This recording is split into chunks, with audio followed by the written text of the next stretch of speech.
What's up, y'all? Welcome to another great episode of the Let's Rock Podcast. I am your co-host, Philosophical. Let me go. What's good? What's going on, y'all? What's going on, y'all? We hope you guys love the new setup. This is kind of new for us. Definitely let us know what you guys think. As you can see, we got a guest on.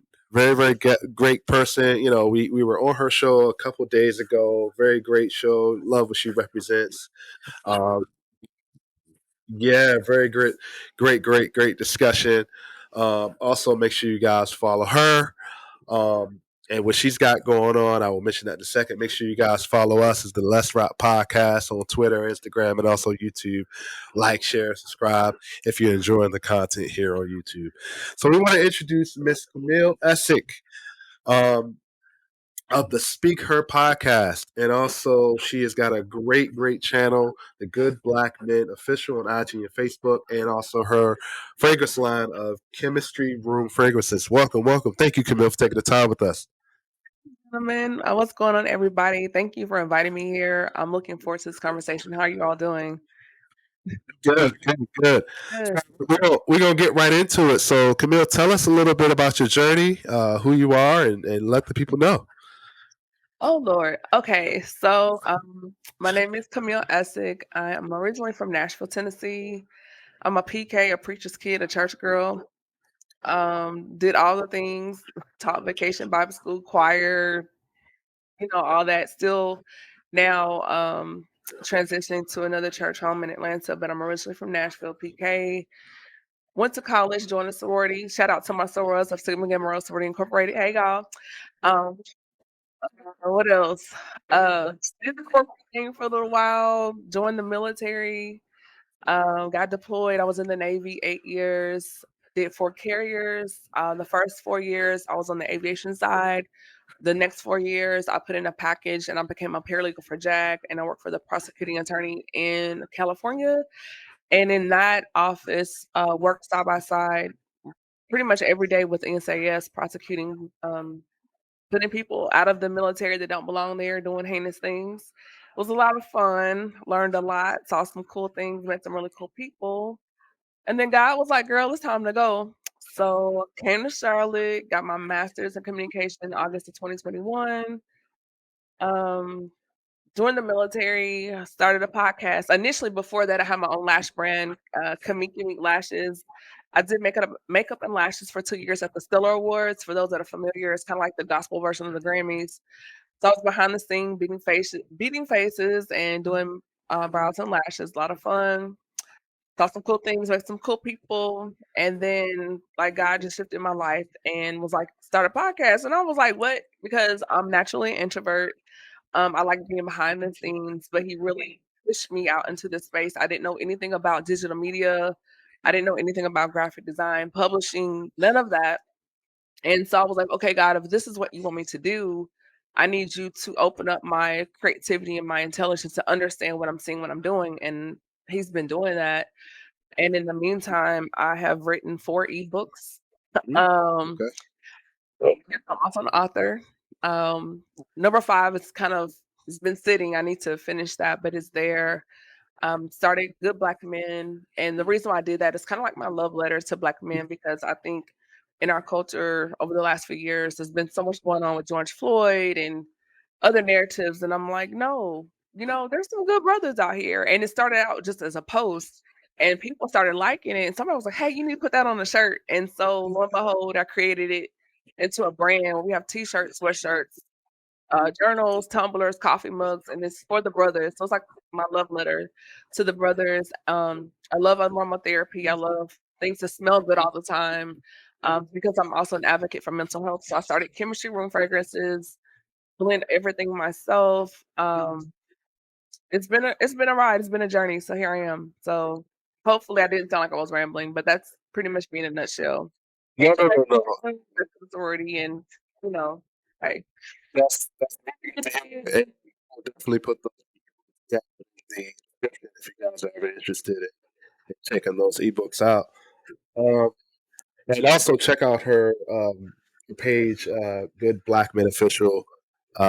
Very good page. So when I saw that page, it was very visually, and it just reminded me of a lot of different initiative that is not really publicized. So we're gonna get right into it here. A couple days ago, we spoke a lot on performance exhaustion from the men's side, and kind of speaking on how there's a lot of pressure and a lot of um, exhaustion with men having to carry a lot of load in the household, career wise, mentally wise, emotionally wise, physically wise. So let's kind of speak on that from a woman's perspective to kind of help our men out there kind of have a better understanding and being in tune with, hey, this is not, you know, you're not the only one feeling this way. So Yeah. um, let's speak on how does what does performance exhaustion mean from a woman's perspective, your side of that. I think it goes back a little bit, just because of culturally what's been happening within our community as far as families. When we look Okay. at, let's kind of go back a little bit because I'm a little bit of a nerd.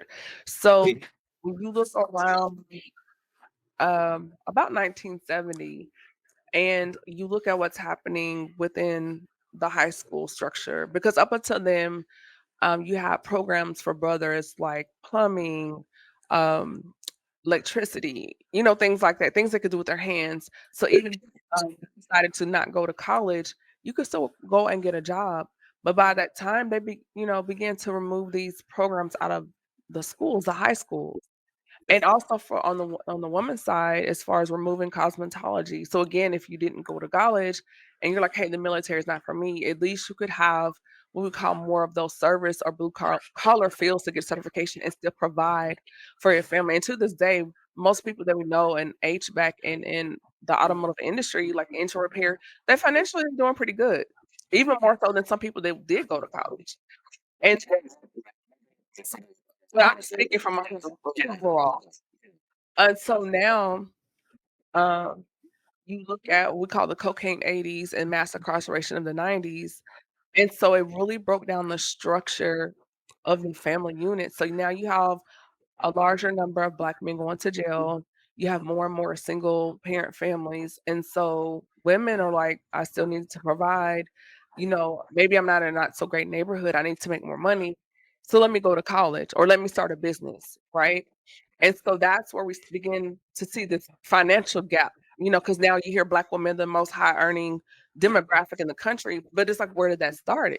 Where did that begin? And so when you go back and you look at this, it's like, oh, this is where this is coming from. And so over time, we've had to take on more. If I mean, I'm not married, I don't have any kids, but I know many women that are, 2 and 3 degrees, raising your kids, you're starting your own business, running your household, doing all this stuff without the male counterpart. So now we've taken on, and I hate this terminology, a more masculine role, but it's like for some of us, we really didn't want that, but it was kind of thrust upon us in order to survive, right? And so over time, and some of my female friends, we've talked about like, girl, I'm tired. Because even me being single and, I told you all what I do, outside of my 9 to 5, I work at a law firm. It's tired. It's tiring because I'm having to be my own business coach. I'm my own, mental emotional cheerleader. I do my own hair, so I'm my own beautician. I do my own brows and lashes. I'm my own chef. I'm my own. It's like you're like the Tyler Perry of your life, and it gets old. And it's like when even some of my female friends that are some are married, some are divorced.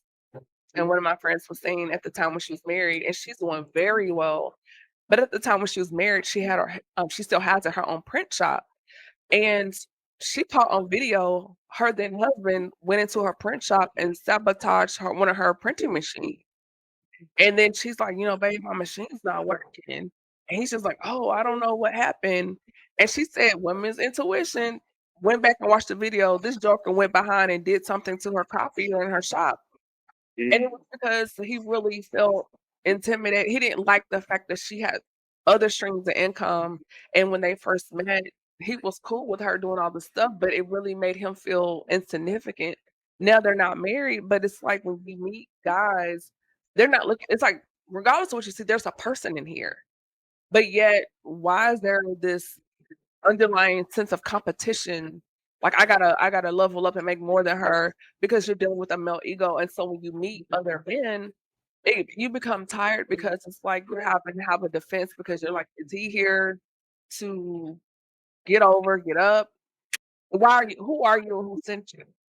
And then most Black women have gone through a lot of stuff from childhood. But I think they said 1 out of 3 Black women by the time they're 18 has been molested or sexually assaulted by 18. And out of those numbers, it increases to 2 times by the time you're 30.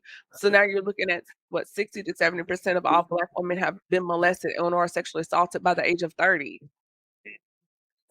So there's so many factors that ties in when we unpack what the performance exhaustion look like on top of dealing with colorism, racism, and sexism. And then let's throw in within the community when you're pitting. I'm from Tennessee, so you're dealing with light skin, dark skin hair, all these different layers.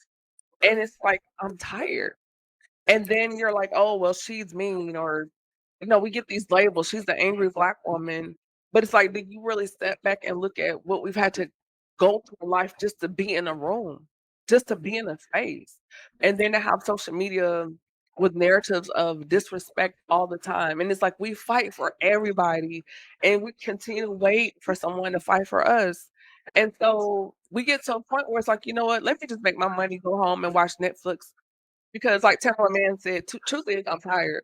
And you want that type of man in your life to really have your back, but it's like you have to fight through all these different narratives every day. And at a point, Superwoman just gets super tired. Let me ask this: when performance exhaustion you speak of, right?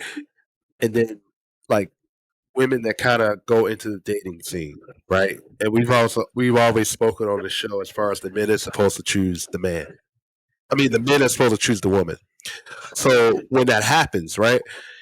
And women that are high value women have a lot going on, they're taking on a lot.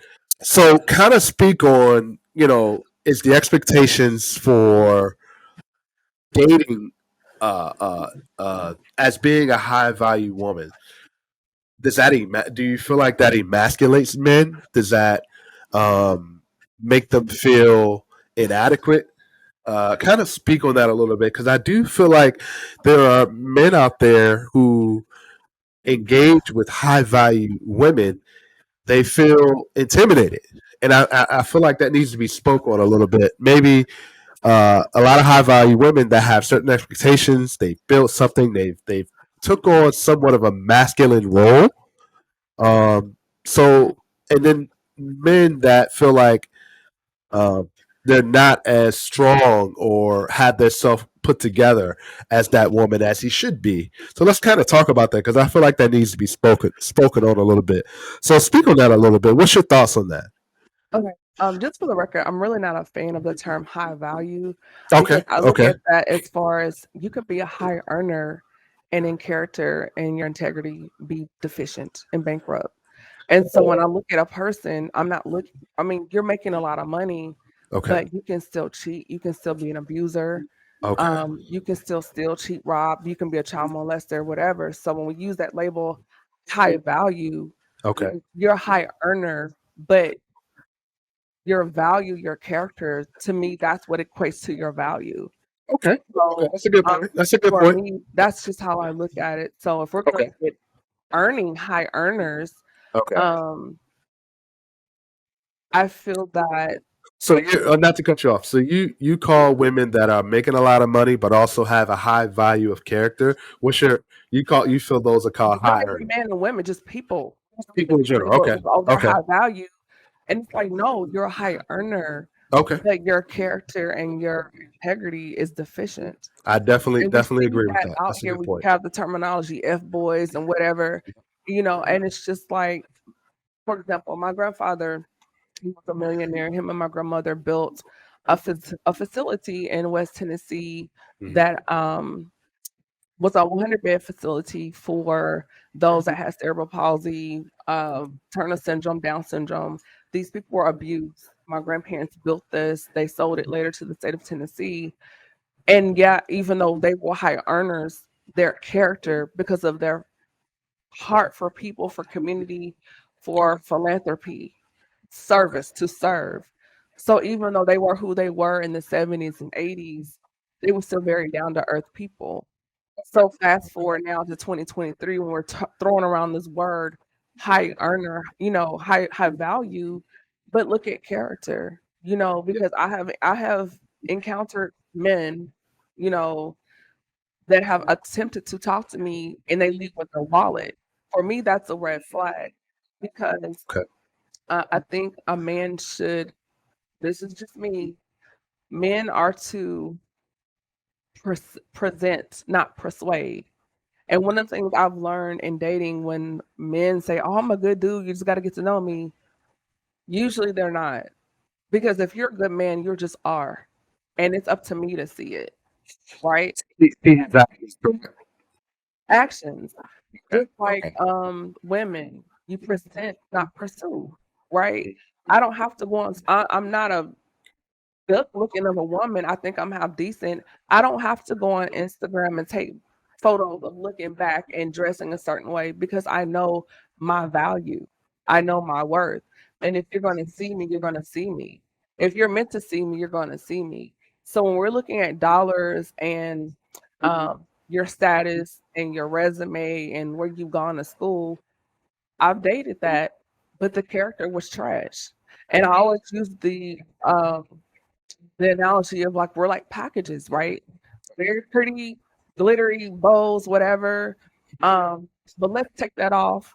Let's pull out that tissue paper. Let's get into the bubble wrap and see what's in the box. Because you can be packaged very well, but empty. It's like a Cracker Jack box. You get it to the bottom, there's a whistle, and that don't even work. So it's like we have to get into the thick of what's really going on. Like, who are you? What's your core? Because, for example, I'm gonna put it out there. I'm 44 years old, right? So my mindset, as far as when a man is approaching me, I'm looking at his heart, his mind, where he is with God, his character. Because why? This is the person who's gonna raise our children.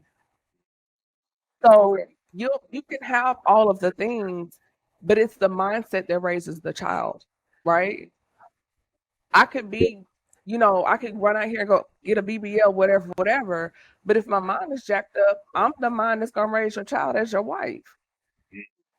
So we have to pull back because if the money goes away, and if you're that type of man, you can make that again. But how did you get the money? I don't color orange. Are you lying on your taxes? Are you out here scamming? Like, sir, let's have a conversation. What's going on? So if you just want to come up and measure me on a paycheck, and really you're making six figures, you ain't making that much money because you still got to go to work on Monday. Because real people that make money, their money works for them. And I know because my grandparents did that. They got to a point where they stepped away and the business, they sold it and they had their own life. People that really have money, like where I work in my law firm, we have $1 billion accounts. And I've seen how the other side works when it comes to money. People that have money for real don't discuss their money. If anything, they try not to give you indication that they have it. They drive a Prius. They'll wear the same 2 or 3 khakis every week. We're the ones out here flexing with Gucci bags and belts, and and so it's like let's push the money and the high value to the side and look at the person for who they are because that's the person that's going to raise you. That's the person. If you get sick, you're married. Phil, if you have a today, who's going to be there? Your wife, not that child, not your followers, not the TikToker, like your wife. So we have to kind of shift, at least for me, we have to kind of alter. Yes, I know there's social economic structure, but at the end of the day, this person, because you can make all this money, sir, do you have anger issues? If you get upset and your guilt falls through, you're gonna come home and put a hole in the wall or in my head? I need to know what's here. If you're having a bad day, are you gonna get in the bed, close the blinds, and you don't shower for 4 days? Let's strip that down and look at the person.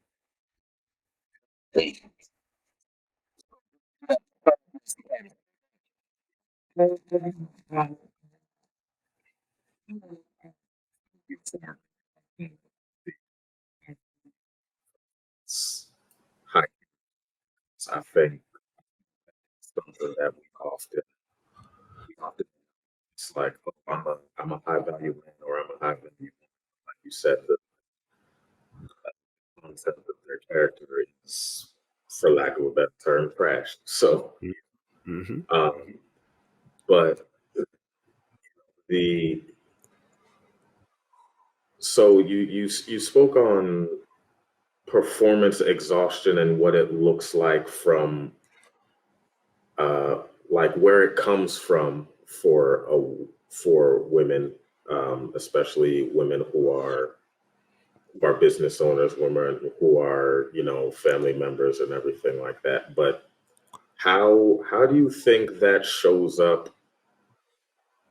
How do you think that shows up negatively in or how do you think that presents itself when they have entered a relationship? When it's like, all right, yes, I have a man, I have a partner, and I've hit that point of performance exhaustion. What does it look like? Because when we were speaking about it on your show, we talked about like, oh, I'm not necessarily going to be as emotional from a man's perspective. I'm not necessarily going to be as emotionally available as I would normally be, or there's my temper is shorter, or like because I was reading that oftentimes in men, depression presents itself in different ways than it would for women.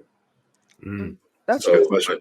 Yeah. what do you think? What do you think it looks like when you're down in the day to day of a relationship for women? And before you answer that, I want to kind of add some context because I think that's a very good question.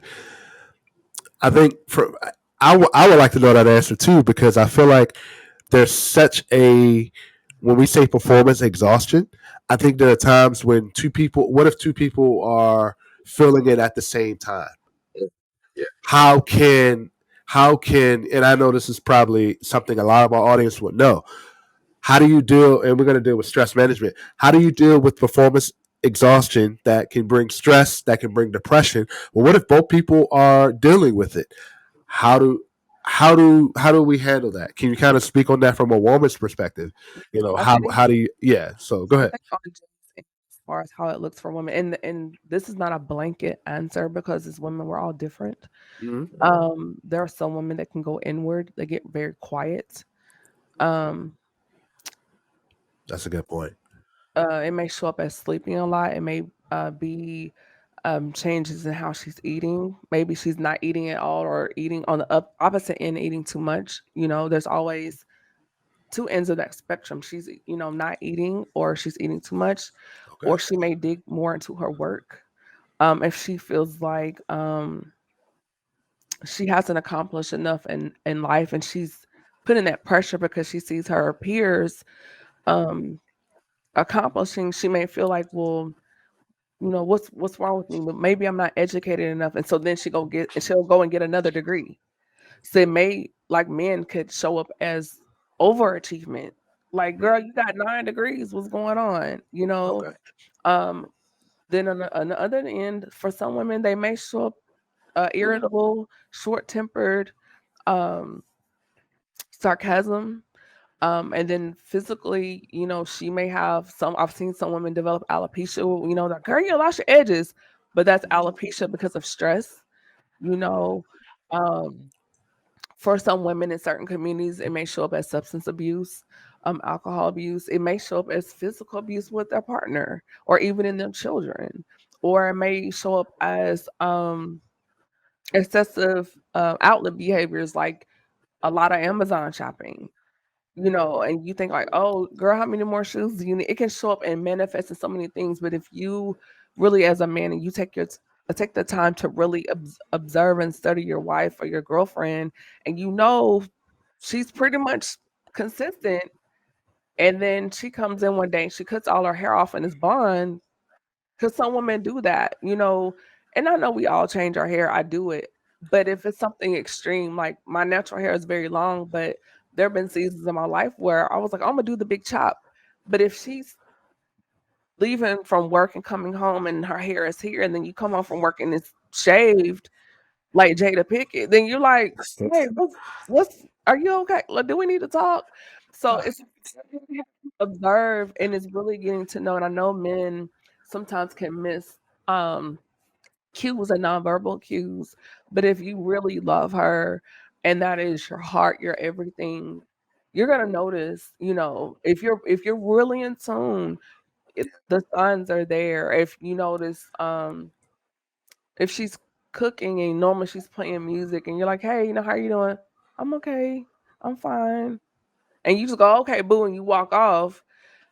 But normally she'll tell you like, well, Jay, today was just, and Brenda in my office. But today she's like, it was okay. And she's giving short answers. That may be a sign.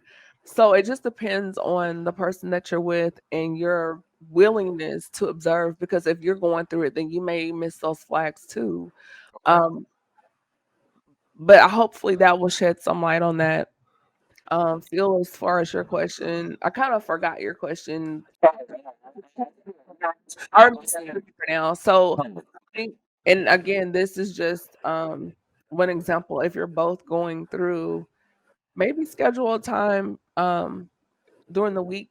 Saying, "Hey, we're not gonna go out with people. Let's just sit down and talk. Like how like check in, like have a check in day every day, and say, maybe if your check in day is Wednesday or if it's Friday, if you have date night, have a check in night, and just say, I know this, you've been kind of short, or you don't touch me the way you used to, or like what's really going on, and kind of and create that safe space that what I call being the vault for each other. Because as we said during my show a few days ago, you don't want to weaponize those things, in heated moments, but at the same time can take those things. I was like, I know, you shared with me before about XYZ. Well, well, I noticed like on Monday, this happened and it made me feel like this. And she could be like, well, no, babe, that's not what I meant. It was just, lately I've been going through. And so just opening that space to communicate safely, I think that helps. And if you're at a point where that's not happening, then maybe couples therapy or going to your pastor or someone that's very, what I call Switzerland, very neutral, they can kind of open up and discuss and create that dialogue. But I think just even before it gets to that point in dating and courting, establishing that friendship to say, hey, it's safe here. We can talk about whatever.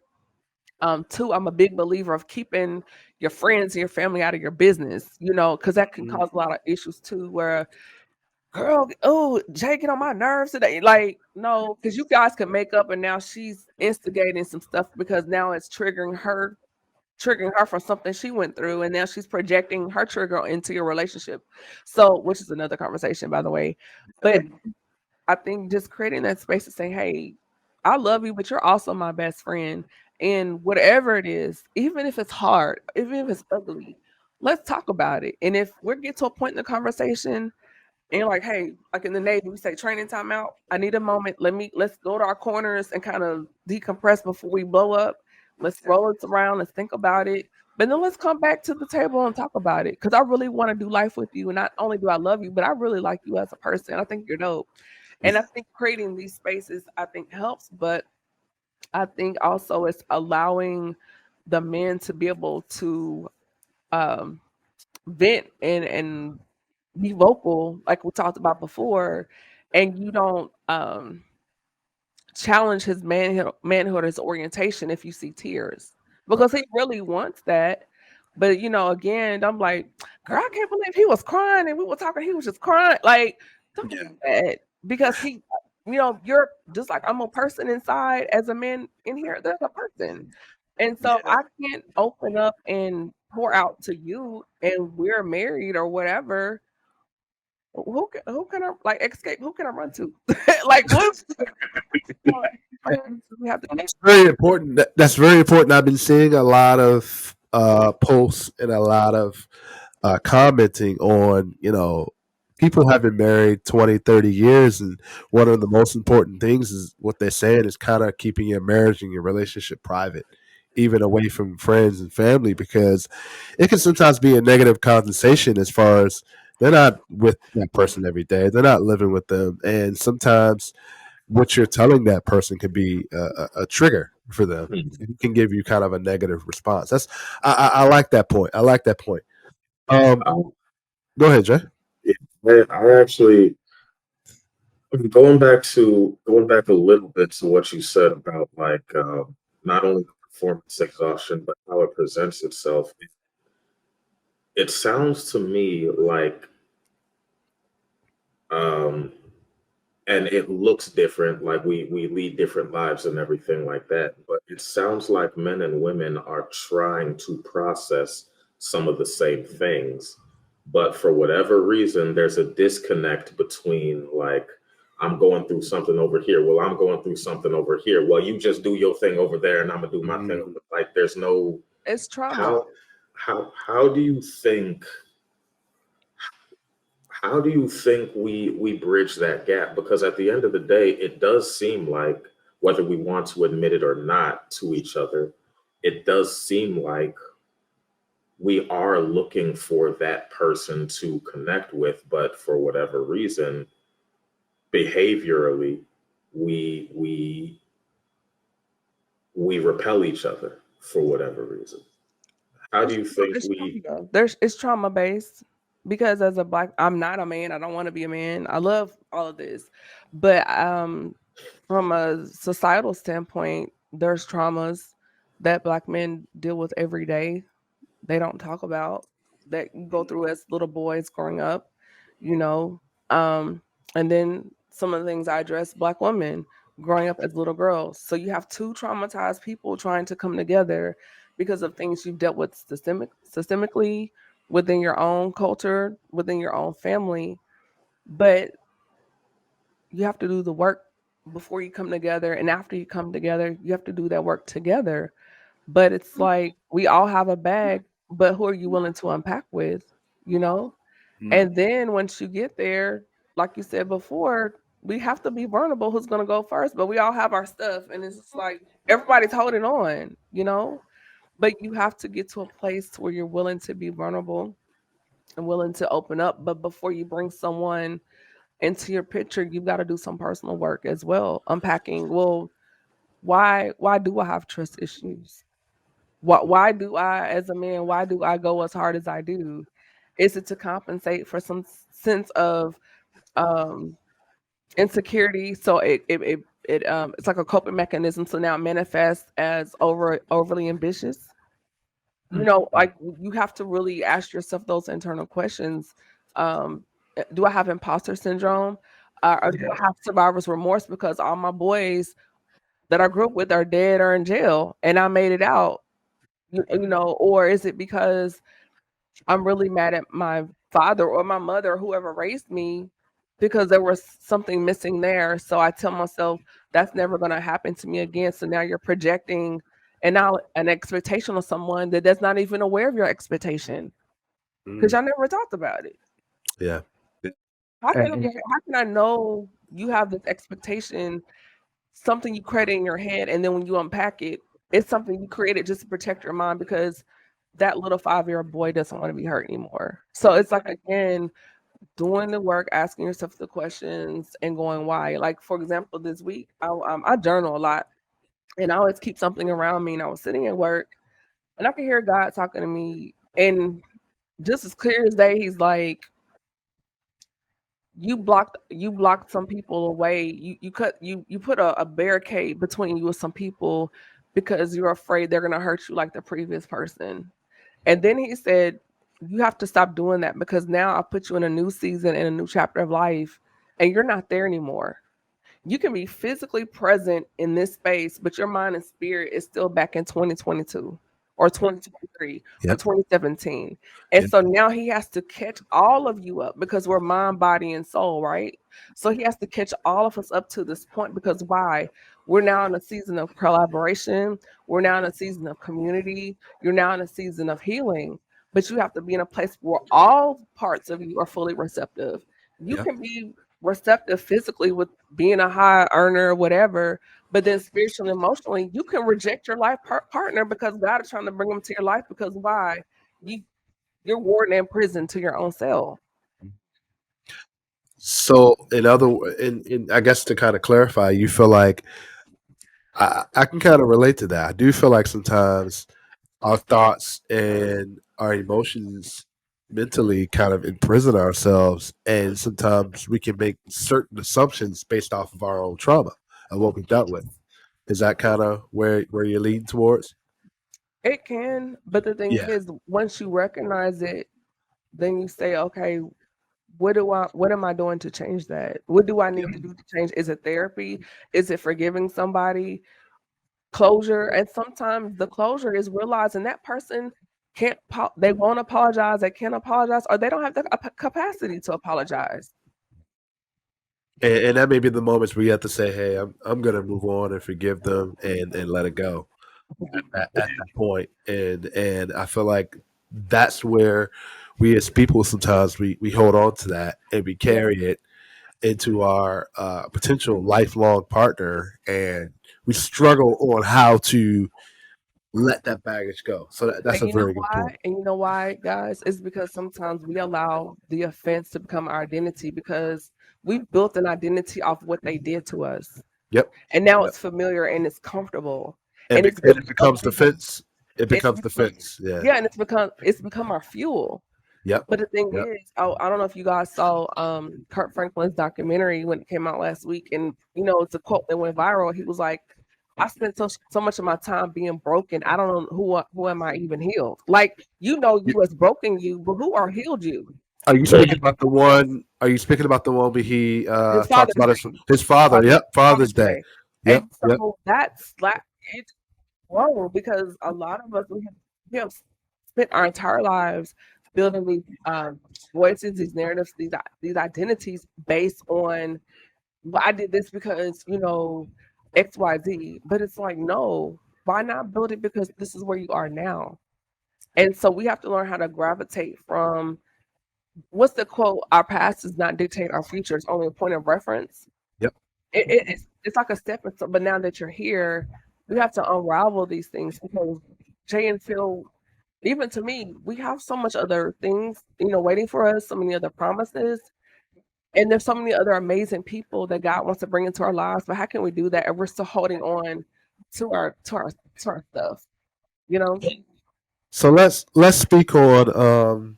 I'm glad you brought that up. That kind of segmented into our next topic here. Um, Kind of talk about stress management, right? How because I think stress management is kind of a how we it defines our character a little bit. How would you define stress in relation to character? Does it define our character? Should it be something that also can determine our decisions, our actions? So kind of speak on that from a woman's perspective as far as like stress, right? How do you deal with it? How do you kind of speak to our women on communication? It just opening that lines of communication and how can our men do a better job at that? I think I worked that question backwards. I think as far as how men can manage it, a lot Okay. of times we just want you to listen, you know, and sometimes I know Okay. you hear that man, you hear a problem and you want to fix it, you know, you're naturally your Yeah. fixers.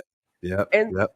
and we appreciate that, but sometimes people just listen to us, you know. And in that, if there's something that you say that, well, let me try what he said, maybe that'll work. But sometimes we just want to just get it out, you know.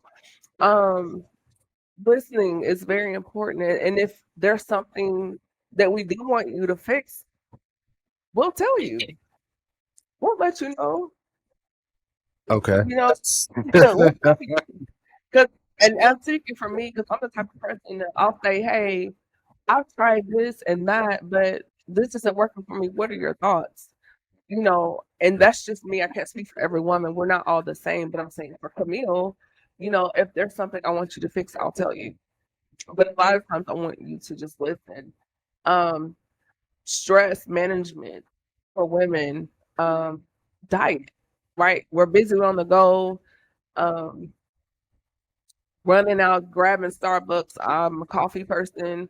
Um, I question your salvation if you're drinking Dunkin', but whatever. And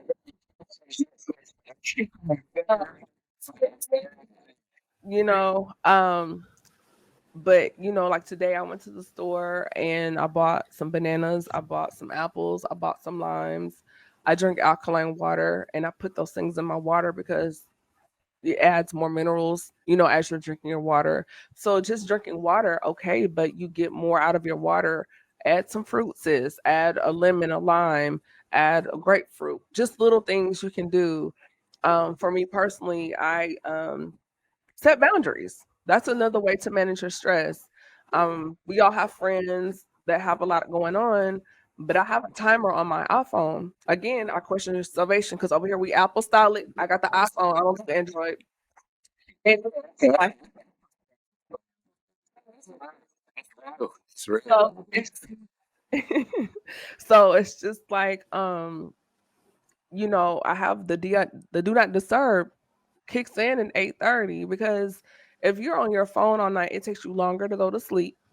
But for me, I love LED lights and aromatherapy, so I shift the energy and the vibe, the mood, whatever you want to call it, of my place because now it's time to unwind. I've been going all day, my mind is tired. So prepare your mind for bed, saying, okay, let's turn these bright lights down, let's turn on some soft LED light, let's do some aromatherapy.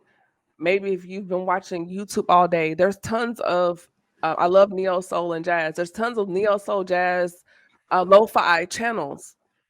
Put that on, let that kind of go through. Take your hot bath, your shower, get a steamer, Timu, whatever. Get something and do a light self-care 15 minutes. Or me in the morning, I turn on the audio Bible, some scripture or devotion, have that going and just kind of shift your mindset, do some journaling, but just cut out the noise because your friends, talking to the ladies, girl, your friends, Keisha or whatever her name is, she's gonna have those problems in the morning. But you pour out all day. How can we pour from an empty cup?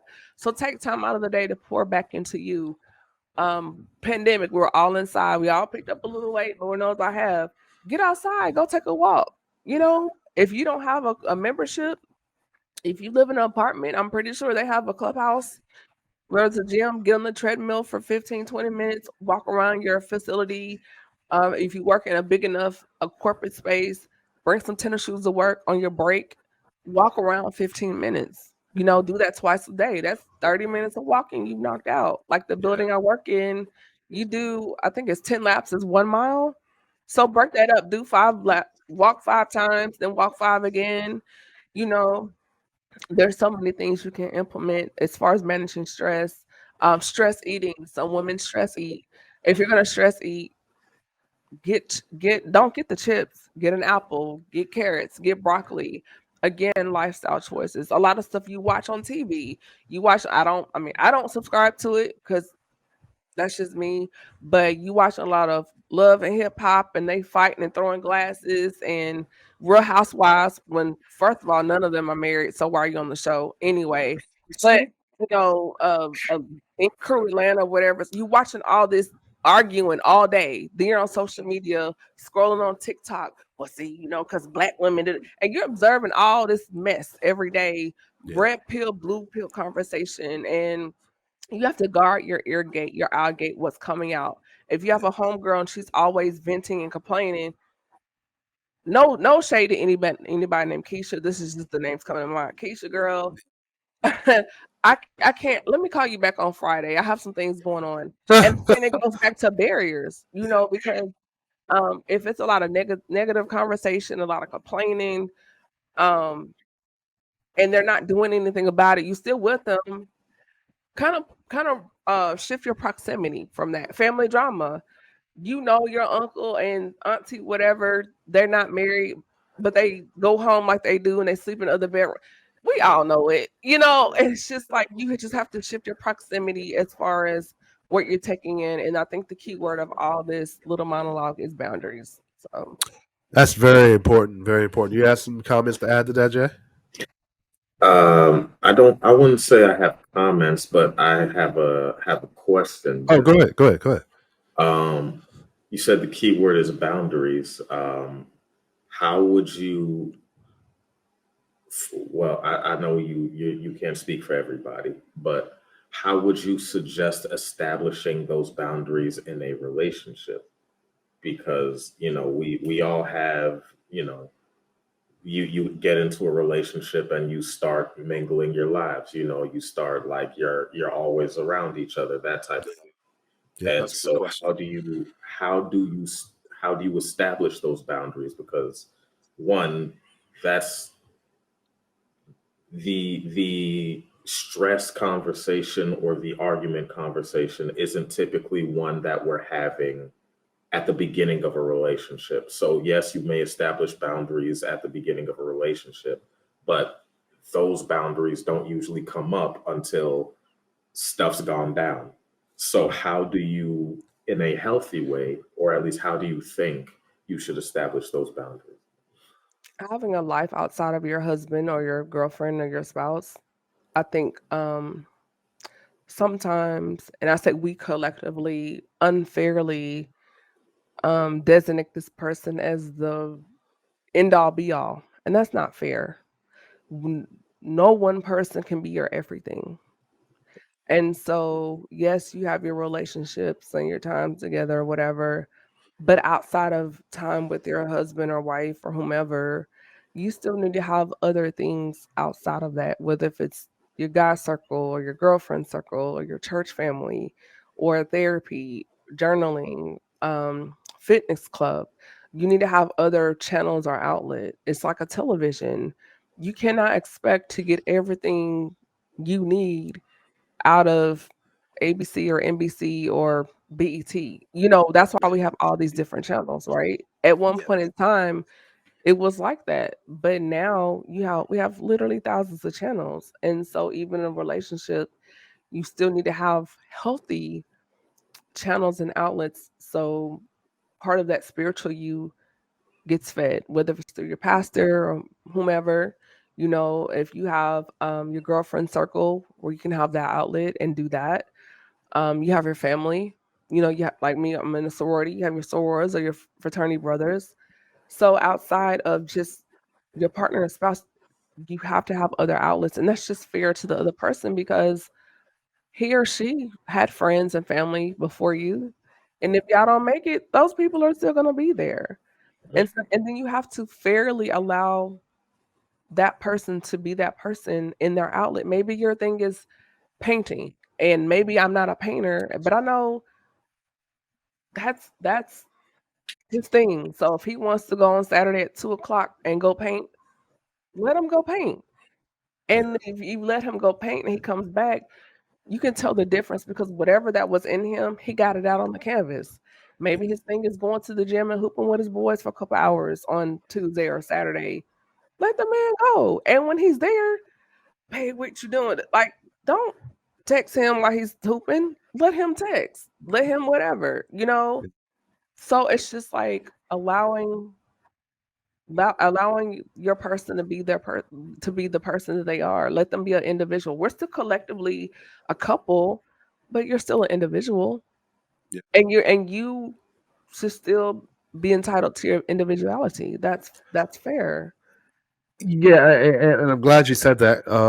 I feel like sometimes, and it goes back to the trauma, whether within the relationship or before the relationship, when we try to establish that individuality, it's a trigger for some people to where, hey, if you're not spending all your time with me, right, what are you doing?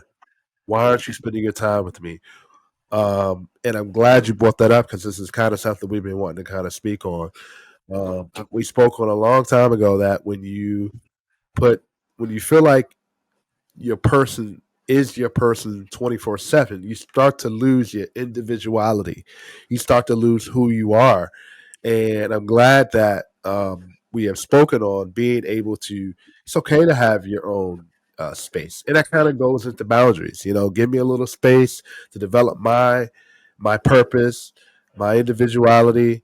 But sometimes, that trauma kicks in, and whether that may be a lack of trust, insecurity, um, it's just sometimes it's a trigger for some people. I So would just say get your business together and come back later because I can't handle all that. Because I was like, babe, don't you have some friends? You let me play basketball. Like, yeah, I mean, Yeah, you yeah. but boy, can we get you know, Yeah, yeah, yeah, and I think that's only fair and it is unhealthy because if it's 24/7 not, then that may be a flag into something deeper because on the flip, if that relationship ends, the person that was depending on that person, that spiral, most of them seen it, it's pretty ugly. yep. It was pretty ugly. So yeah, It's a piece of who you are is still within that relationship, right? And you start to feel it can be many different depressions, different types of just insecurities, and just you start to become it can be confused. So violent. that's a It it can can be be, yeah, it violent. can be You see men volatile, on violent. Yeah, yep, you see yep. men that young lady in Atlanta dated and she was young. She was 19, he was 23, and I guess they were high school sweethearts. And for whatever reason, he kidnapped her from work and high speed chase and was like, "Well, if I can't have you, no one can have you." And the police got to where they stopped, and before he surrendered, he shot her 5 times and then surrendered. Or young man in Florida, same thing. He took his own 2-year-old son. He cut her up into many pieces and then took his 2-year-old son and threw him into a lake with alligators. And they found the 2-year-old in the mouth of a gator because so it's like it can get that bad, and it's just like we have to really understand the importance of vetting our people before we let them in our lives. And we've all have made that mistake and not fully vetted them. But I Yeah, think at this point now we're a little older, a little wiser, and you really have to kind of take some time and observe um people and their ebbs and flows, especially like this time of year. We're getting to the holidays. People deal with seasonal depression, and so you have to kind of watch those markers because we're so quick. You can be 2-3 months into a relationship, and you're just like, "Oh, that's the one." It's been 90 days. Like most jobs don't even fully hire you after 90 days. You got a probation period, and you're already on Pinterest creating your wedding board. Like, girl, sit down. And so you really have to see that person in at least a good year and a half cycle of life because like I said before, somebody could die. How do you handle that? If you lose your job, how do you handle that? Um, it's cuffing season is here. Bye week is coming up soon. Are you wearing matching pajamas at Christmas? Like, so you have to really, I'm saying that jokingly, but you really have to see a person in different facets. If we go out to eat, how are you treating the server? Are you rude? Do you talk down to people that serve you? important Oh, characteristics. Yeah, characteristics. So yeah, I think really looking at the person, seeing what their outlets are, and having conversations. Hey, what are your interests? What do you like to do in your free time? I love books. So it's just like, do you read or do you just read Twitter? Well, call it X now, whatever. But so you just really have to see where people invest um themselves, spiritually, emotionally, and get into that before you just say, okay, so okay, well, that kind of goes into our final topic here, emotional, right? Um, Kind of speak on that a little bit. Do you feel like people are cutting themselves off emotionally because of trauma, because of just a lack of priority as far as the shift of certain person's emotions are a little bit priority over another person, or there's always been the stigma on where men shouldn't cry, men shouldn't feel emotional, men shouldn't feel any type of feeling or vulnerability. So, kind of speak on that from a woman's perspective. How do you feel about that? Oh, go ahead, Jay. Before you do that, I would also like your thoughts. The idea, and I'm pretty sure a bunch of people are going to be mad at me for bringing this up, but the idea that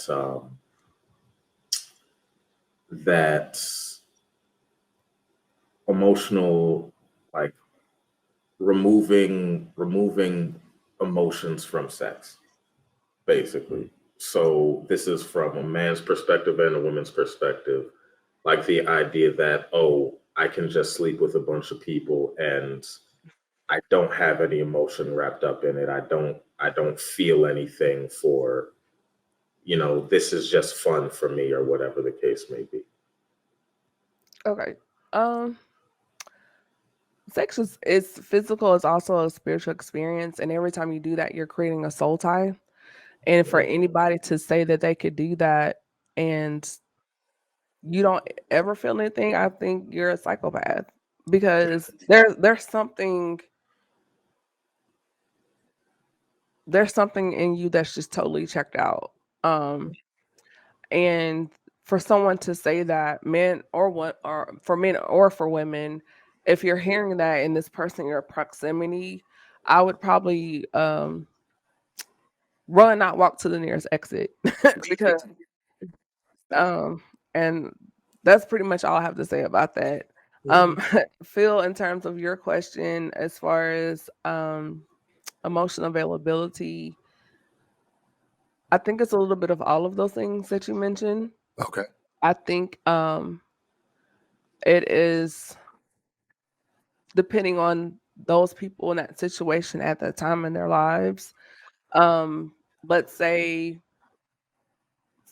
someone very close in your family passes away, there may be a couple months where you're not totally present for your wife, because while you're going through a grief, you know? And so if she knows you, she understands that that's natural and human and you should, but you knowing that she's there for you, and when you do show up, she's there. Um, and when people do experience, if there is a prolonged time of someone not being available emotionally, that may be something deeper. That may be like a job loss or someone passing away. And maybe at that time, like we said before, have that check-in night and say, hey, I noticed you kind of not here, the last couple months. What's going on? And if they're still not in a space where they're not communicating those things to you, then maybe look at couples therapy or something else. And in some cases, that person could be emotionally absent because now they're investing that emotion somewhere else. Another conversation. But it's still, but again, it goes to you observing your person, knowing how they move every day, and being able to feel or discern, their heart, and knowing when something is off. I don't think there's one specific answer. I think it just depends on who you're with and what's going on in the lives at that time, because you may have periods where you're married and together and there may be a gap, and maybe it's because has nothing to do with your partner. Maybe you're like, oh my god, I'm 30 and I'm questioning where's my life right now, and you're kind of having this internal dialogue that you haven't shared with your spouse or your husband or whomever you're with, but in your mind you're watching the game, but you're like, man, will I ever be a rapper? Well, you know, I have those thoughts. like, it's like, when Keisha broke up with me in 9th grade, was she really talking to Brian? Like, what's going on in your mind. But I'm just saying that again, I can sometimes be a little comedian. It's not funny. I laugh at my own jokes, whatever. But I like. But it's just like you don't know what's going on in that person's mind and why they're checked out, or maybe there's something happening at work where there's things happening with the department, and or maybe you're thinking about, man, I hope Derek doesn't come to work because I'm gonna punch him in the nose. You don't know. So even though I'm with you, you still have things going on, and so I think we can be so quick because that person's not always checked in. We immediately take that on as, oh, well, it's something wrong with me, or maybe it's somebody. Now you're triggered. Why are you triggered? Unless I come to you and say, hey, babe, this isn't working for me anymore. Like we can put the cart before the horse, so to say. And it's like, before we just go away, and then now you're up at night in the bed on TikTok scrolling, what if your girl is not talking to you, and you're watching all this junk when it might not even be that. And it's like, let's slow this train down before we do this relational counsel culture on each other, and let's just have What grade are we in? What grade are we in? Let's talk. Let's talk. That's the I think if the observance she spoke about a little earlier of our partner, the different actions or reactions to certain things, I think like sometimes if we're not communicated on what's going on, a lot of us as people we start to assume and try to fix and try to find a solution and try to internalize. Okay, what's the problem here? And 9 times out of 10, we have the wrong answers. So, I'm going over here. Over here, we communicate and apologize. yeah, So yep, yep. that's what that mean. But it's just like, I have a master of communication, but naturally, if I notice, he didn't drink his coffee this morning, and it's not like, well, I just forgot. No, and I'm noticing little things I normally don't do. I'll let it go on for a week or two. Then I'm gonna say, hey, bro, what's going on? So it's just, and it could be he went to the doctor. The doctor told him, "Hey, you're drinking too much coffee." It could be that small, but you're like, I bet Keisha's giving him coffee at work. Like, why are we bringing Keisha into the to the? So it's just like it could be something so minute, but it could have been resolved through a simple conversation.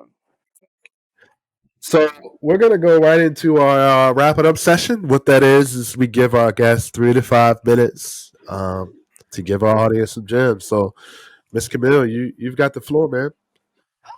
Oh gosh. First of all, thank you for having me on here. I was very nervous being on this side of the microphone. It's different, y'all. It's different. I'm so used to facilitating the conversation, but when you're in the hot seat, thank God for graciousness. You guys are great. Thank you. Yeah, because you could have been like, "Oh yeah, we're gonna talk about this," and you hear like, "Gotcha," but it wasn't the case. So thank you for that. Exactly. Yeah, I appreciate that. Gems, takeaways. First thing I want to say is get to know the person of interest. Um, we want to put the stigma on the friend zone when actually, if the man is smart, that's the most powerful place a man could be. Is being her friend, because in that space comes trust, and you really get to see another side of her that a lot of people don't get to see. It's really the cheat code. Friendship is the cheat code, but um, but if if she's for real not interested in you, you'll know. But don't always take the friend zone as a bad thing, because people that we put in the friend zone are usually the people we trust the most. Gave up some game, but um, number two, boundaries are important. No is a complete sentence. You could have the capacity for so much with whomever. And if you have so much on your plate, and then for me or whomever to take that on, that's not fair. Have outlets. Another point, your partner, your husband, your spouse cannot be your everything. You need to have some friends. You need to get a life. Get a life. um, Communicate. I think we said that. Drink your water. Mind your business. um, what else? Therapy. Do it. You can be saved, have God and a therapist. There's nothing wrong with that. Um, Another conversation for another day. Do the work independently and together. Because if there is a goal in mind, we hear about hashtag relationship goals. Well, in that, I grew up in Tennessee. Friday Night Lights football was a thing. I have a lot of my cousins are boys. All of them play football sports. One's an NFL. He just retired last year. Done all sorts of things, but when you're in the locker room, you have the huddle, and if you see this play isn't working, then we can get on this chart and change routes. So, see, I do know a little football, but it's just like no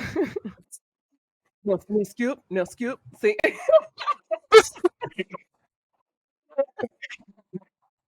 shout out to Skip. Me too. That's why I said no skip. He wears glasses around no skip, no. But seriously, it's just like, what's the plan here?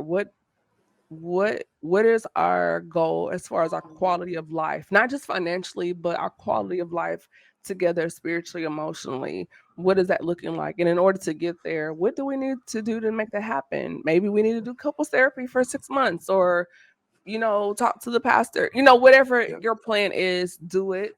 Have date night, have check-in night. And more importantly, be friends.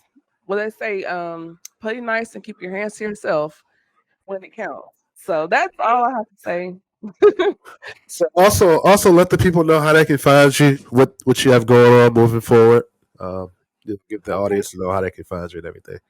Okay, well, I am Camille.Essick on Instagram. I'm on Facebook, TikTok, YouTube.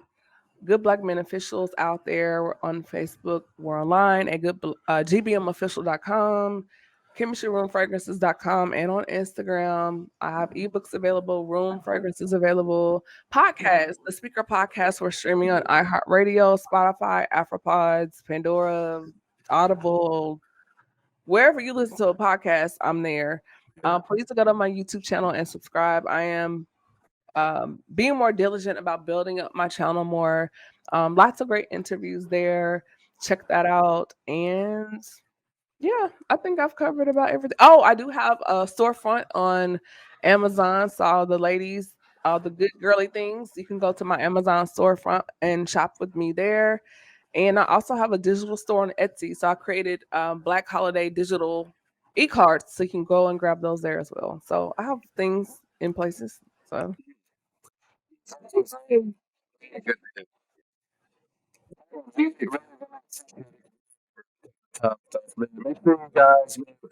How do you guys feel about a lot of the things, especially our men? Does this help a lot of our men, our ladies out there? Definitely speak on this performance exhaustion.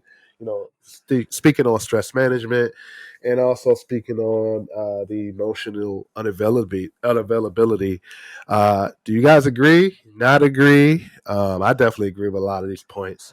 Make sure you also follow her at Camille.Essick on Instagram. Follow her content, great content. Her show was great. We were also on there. Look out for that also. Also, make sure you guys like, share, and subscribe to the Let's Rap podcast. If you guys definitely check out our other content. Let us know what you guys want us to kind of speak on, going further, things like that. Also follow our Let's Rap podcast everywhere, Twitter, X, Instagram, Facebook. We're also on all streaming platforms, including YouTube. And also follow me on the Real Philosophical 23. And also follow J Echo on Instagram. Also, yep. for having me, guys. Yeah, thank you for taking the time with us. Yes, I got to bring you guys back on my show again. Yeah, so it's definitely, great. definitely. And I'm Philosophical from the Let's Rock podcast, and we're out, y'all. Yeah. Peace, y'all.